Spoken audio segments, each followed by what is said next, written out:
muntefhiratın, serseri serçavatın. Değerli hemşehrilerim, hepiniz hoş geldiniz, sefa getirdiniz. Peygamberimizi anlatmaya cesaret edemediği, Allah'ın dininin, kitabının öğretilmesinin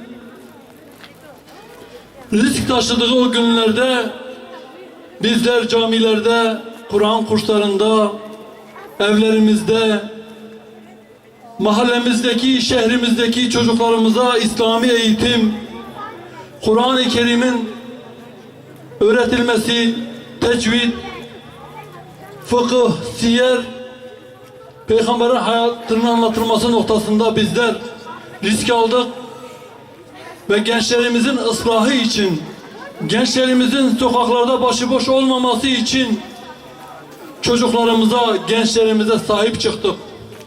Ve bunun için de bedel ödedik. Birçok kardeşimiz sırf bu faaliyetleri yaptığı için gidip 5 yıl cezaevi yattı. Yine bizleri iyi tanıyorsunuz. Derneklerimizden tanıyorsunuz. Herkesin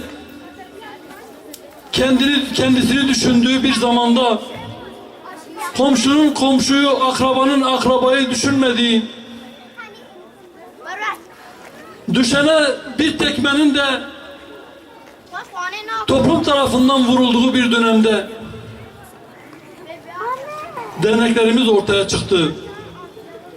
Ve bizler bu duruma seyirci kalmadık. Kalamazdık.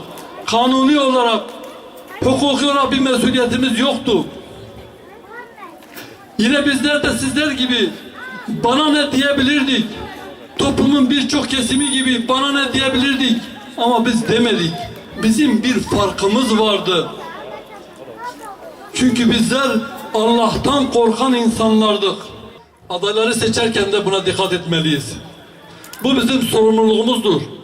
Eğer nasıl ki bir köyümüze hırsızlık yapmaya gelen birine yardımcı olursak, ondan mesul oluyorsak, belediyenin malı hepimizin malıdır. Halkın malıdır. İçinde yetimin, fakir fukaranın hakkı vardır.